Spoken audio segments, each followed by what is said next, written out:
This is a story called Days Like These. Far and away, my favourite sign in the whole world is stuck to the window of a massage parlour in Stanmore.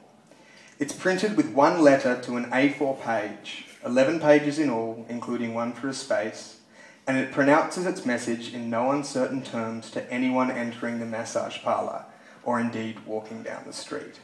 It reads, "No hand jobs."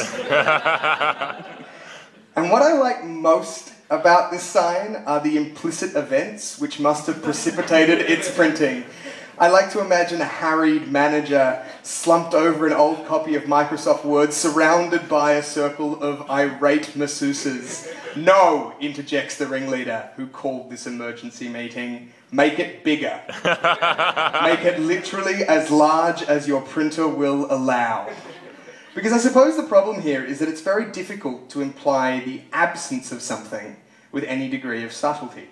In this case, what you're trying to imply the absence of is a hand job. And to make this more complicated, how do you, without reverting to a sign, imply the absence of something which, in itself, is meant to be implied from the out? And I don't want to cast aspersions on the massage parlour industry, but I think the presence of this sign suggests an expectation on the part of a large chunk of the clientele that hand jobs are going to be a feature of the experience. And if we can agree that the purpose of a massage, or at least for some, the secondary purpose of a massage, is to be a relaxing experience, and there's no way that, that any masseur worth their aromatic salt is going to begin their session with any kind of caveat re the staggering unlikelihood of it ending in a hand job. Because what the patron has here that the masseur does not is plausible deniability. No matter how sure the masseur is that the client is definitely angling for a hand job, probably evidenced by their lecherous eyes, sweaty palms, and betowelled erection, they are going to always throw their hands in the air and claim that they had no such thing in mind. How dare they impugn the good name of a sitting member of Parliament, etc., etc. This does have a point, but probably not enough of a point to justify the frequency with which I just said hand job. I worked in bars for about 6 years of my life, the majority of which between Manning Bar and the bar in which we now find ourselves. I've obviously come a long way. And every now and again a shift would come up with an external company for work at a festival, which I would take because the pay was generally good and in cash, and it was also an opportunity to see acts that I usually wouldn't be able to afford. Now, some of these gigs were excellent, like Leonard Cohen in Bowral, where he performed 3 hours with 2 encores in a vineyard to a crowd of greying picnickers who didn't seem fazed by lines like "give me crack and anal sex," because, let's be fair, he was wearing a 3-piece suit. Sometimes the gigs weren't excellent, like Ronan Keating or Jimmy Barnes, who were both equally awful for entirely different reasons. And when I was asked to work at the Days Like These festival, although I think after... It stays like this, isn't it? It stays like this. It stays like this, isn't it? Yeah, well, you know, ignore that.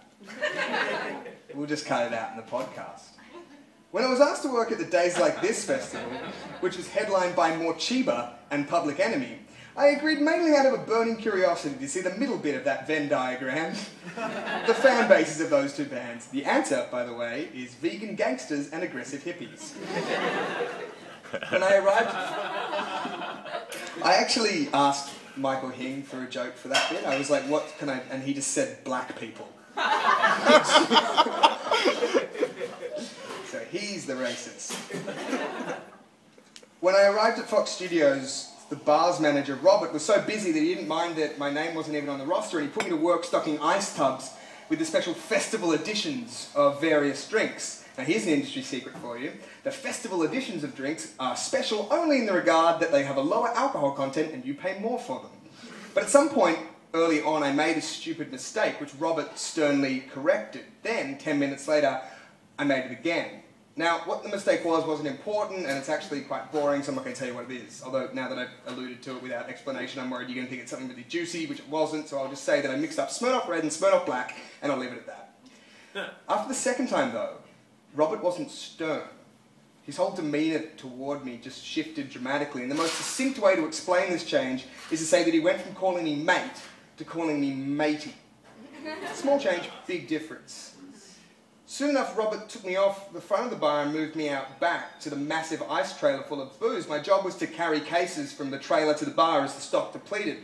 As it would happen, the people at the Days Like This festival can drink faster than I can carry, so the job became like a non-stop beep test. Only you're carrying weights, and instead of the beep, you have someone shouting, "We need more Jim Beam!" And every now and again I would cross paths with Robert, who would offer me sort of escalatingly patronising words of encouragement. The simplest of tasks were explained in excruciating detail, and any misstep meant another 5 minutes of explanation, while the bar staff impatiently waited over his shoulder for the next delivery. And what was puzzling about this was not that he was treating me like an idiot. No, I'd worked at enough festivals with enough Muppets to understand his attitude. What was confusing is he wasn't getting angry at me. His patience was astounding. Mochiba were finishing up when I took my break. They'd made the tactical error of opening with Rome Wasn't Built in a Day, so the crowd was thin enough to make their uninvited encore pretty awkward. But I suppose not awkward for a large group of people. A friend of mine sent me a text. I don't know why I put this in the story, I just really like it. A friend of mine sent me a text he was meant to be working in the Green Room bar, but had just been promoted to Flavor Flav's personal assistant for the day. Be punctual, I advised.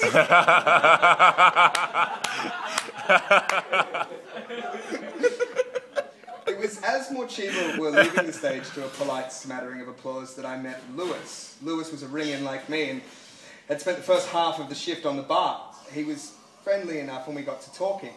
Now, I can't explain in proper detail how I came to my opinion about Lewis, partly because it's hard to articulate and partly because there's no way of explaining this without coming off as at least slightly bigoted. Nevertheless, after 5 minutes of conversation, I ascertained with a reasonable degree of certainty that there was something wrong with Lewis. I was not then, and I'm not now, qualified to offer any kind of diagnosis, but if I had to guess, which I know I don't, but if I had to guess, I would suggest that he sat somewhere near the amber end of the autism spectrum. I promise you this has a point. As I was walking back to the ice trailer, a realization hit me with a fast and vicious clarity. Robert had been told that someone on his staff would be differently abled.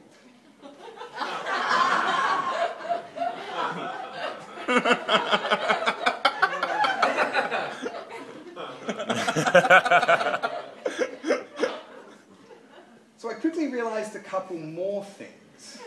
First, I realized that I cared more about this mix-up than I'd have thought, and I'm not proud of that.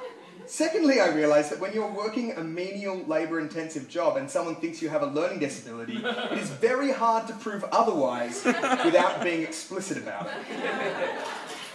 Which brings us back to hand jobs. I found myself faced with the same predicament faced by the masseurs at Stanmore. Just substitute hand jobs for autism. Incidentally, the phrase hand jobs for autism really sounds like some kind of excellent charity. A business model. Yeah. I don't know how the masseurs went about trying the subtle route before giving up and going with the sign, but I suspect they did a better job than me. As I mentioned before, I'm not proud of how much this mattered to me. There are obviously much worse things to be mistaken for. A bigot who hates disabled people, for example. But regardless of how I feel now, at the time I tried with every passing interaction with Robert to assert some kind of intellect. What I ended up coming off was something like a junkie pretending to be a security guard. Furthermore, I got it into my brain that the harder I worked, the less autistic I would appear, which makes absolutely no sense in hindsight, but at the time seemed like infallible logic.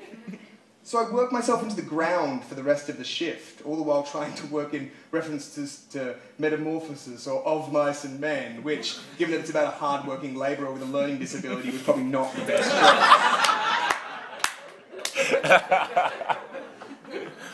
And I think there are two takeaways from this story. The first is how much emphasis I must place on people thinking that I'm smart, which causes me to do things like reference John Steinbeck novellas or start storytelling nights.